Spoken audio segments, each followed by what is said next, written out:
Yo, what's up guys, and welcome to a brand new video over on the £10 SoRare Road to Glory. So today, we've got a pretty interesting thing to cover, and that is going to be covering the filters that I'm going to be using this weekend to scout brand new players for the new Specialist SO5 tournament. As always, if you guys are interested in signing up to SoRare, there is a referral link down below. Once winning 5 cards on the bidding market, you will get yourself a free limited card that is tradable. Please don't overpay for the cards on the bidding market for the sake of this free card you're going to get. Cards only worth about £2 to £7, so do not overpay. Top of that, SoRare is an 18 plus game because it is real life money, and that money is there to be lost as well as it is there to be made. Finally, if you're interested in watching me do the investing and trading, majority of days I do stream from 6:30 on my Twitch for a bit of SoRare trading and investing. So the players we're scouting are going to be for week 260. The requirements for midweek and on the weekend are a little bit different, but this is the tournament we're going to be scouting players for, and that is minimum players with an average of what it is actually 40 or below in the last 15 games. Now this is a really awkward requirement because to find someone who's a good player but they've got averages of 40 in the last 15 games is quite hard, because basically what you need to do is find someone who's been off form for the last 2 months but is on form for the last month. Now, we've already had a lot of players rise really nicely just this week. For example, let me go and give you, I don't know, we can go Fofana. I've got a massive list, and Fofana's gone from £33 to £48. You've also got cards that have gone from next to nothing to some pretty decent, prices. For example, this guy's gone from a fiver. I mean, he even peaked up here at about £25. That's a 5x in 2 days. So the question is, how are we going to find the next one of these? Now, what you're going to be using is using some you're using some SoRare data filters. So, what we're going to do is, if I can, move the screen over here to the right. We're going to go to Scout, and then what we're going to go to is we are going to go to Player Finder. Now, Player Rankings is like a really simple version of this, but Player Finder is what you want to use. Now, let's move the screen back. So, once you've used Player Finder, what you want to do is you want to go and set the game week to 260. This just means that you're not going to be looking at players not playing during the weekend, and as a result, not buying players who are useful for said requirements. You're then going to go all round. You're going to go from bang to bang, because I don't personally think this really matters. And then you're going to go SO5 average from 0 to 40. Now, the reason for this is because, once again, the requirement here, or the requirement was maximum average SO5 40. So, if you've got anything higher, they're not going to be useful. And anything lower, there's no point. You might as well, look for the max. These you keep all here. That are lower there. That are lower there.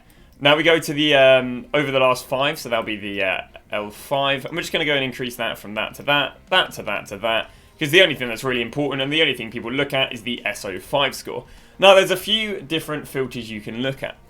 The first filter are going to be your lower cards. This is, I'd say, from about 42 to 47.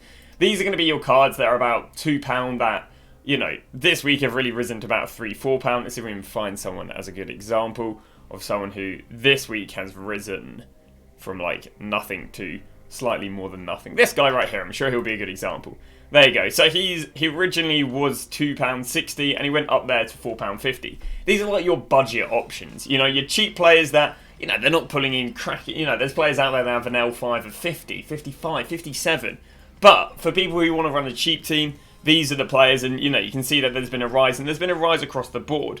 Now, what you're looking for, obviously, there's games happening on the weekend.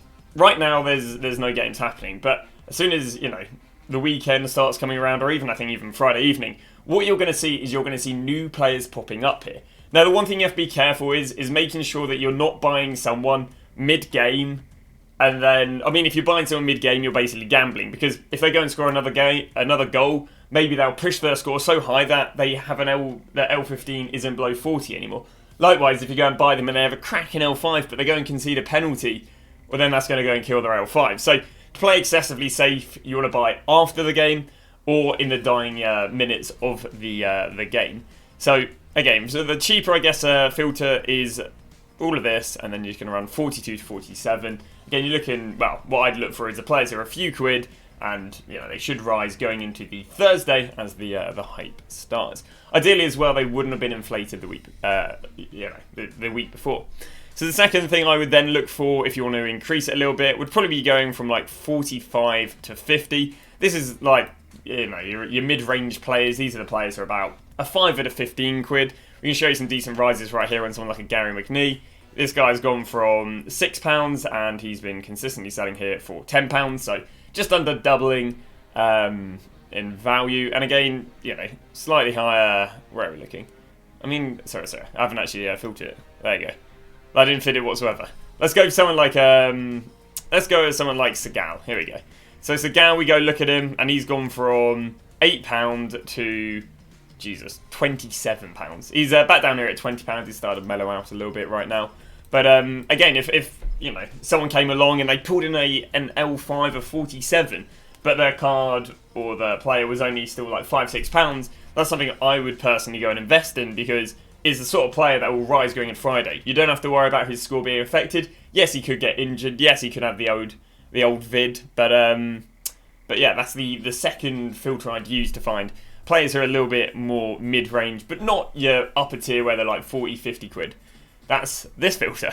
This filter, which I'd be looking at, would just be, as high as you can. Minimum 50. There's only going to be a pool of about, 20 players in this, if that.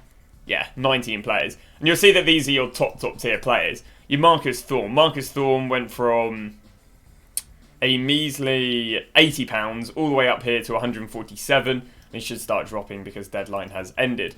And again, when you're looking at them, you need to make sure that they've actually played their game week. For example, Thorne hasn't actually played his game this weekend yet. And if we go to SO5 scores, you'll see that his next game is 258. If that doesn't say your next game week is 260, you don't really want to buy them, because they could have that 258 is the thing that's going to affect it. The idea is you buy post the 258 game and sell into the hype of the 260. That's my plan of action. But yeah, there's been some absolutely crazy rises with some of the top tier players. I mean, this guy had a really, really good rise. He's going here from 16 quid to 62 quid. Still holding 60 quid post deadline, which is interesting. The thing with this guy, though, if he scores anything, so I've done a lot of research on all these players, but if this guy actually scores anything above a 47, he won't be eligible for the under 40 L15, which actually isn't 100% the end of the world, because the requirements here is you can have a maximum one player above 60, and then I say a minimum of 2 players 45 or below. So actually in this you do need 2 players who are 60 or below, but again, I doubt you're going to be using someone with an L15 of 42, when you could be using players with an L15 of 55 and then maybe on insane form at the moment. But that is going to wrap it up. As I say, it's very, very simple. It is a sake of just using the filters you do see right here, and then for the cheaper cards, you're looking at 42 to 47. There we go. More expensive cards, you're looking at 45 to, 47 to 52, something along the lines of that. And then for the expensive ones, just using 50. And obviously, if you do need to see when the game weeks are, when certain teams do play, or so on and so on, here's all the game weeks. Today on the Friday, we do actually have a fair few games playing. We obviously have J-League game playing there. Then we've got a Russian League game playing. You'd be pushing me here to know what that is. Bundesliga, Championship, Belgian Pro League, Portuguese League, and then we obviously move on to the weekend. So there are plenty of games to change players, L5s and L15s.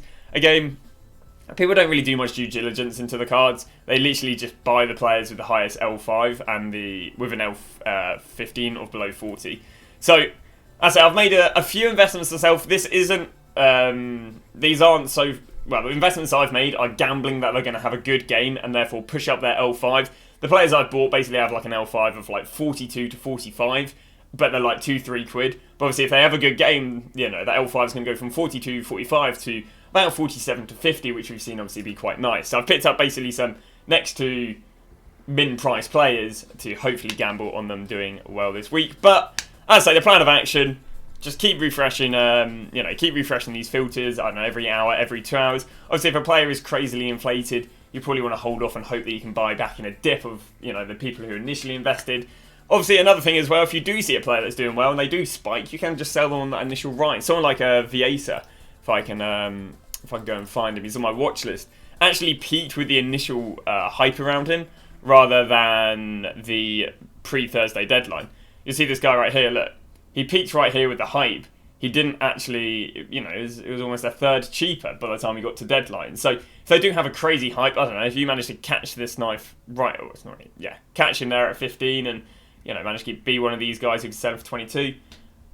Obviously, it's all in hindsight, but yeah, that'd be the play. But thank you very much for watching. We're going to call it a video. Tomorrow's video, what I'll probably do is I'll show you guys the players that I brought as a gamble, because I don't think they play till Saturday and Sunday. And then obviously I'll show you guys any players who I do pick up this evening going off of this method. But yeah, we've switched it from trading to investing a little bit. Obviously I don't have any problems going back from trading. It's just investing is a little bit more time efficient for myself, being busy around these times of FIFA. And yeah, as I say, it's nice to switch up the content a bit.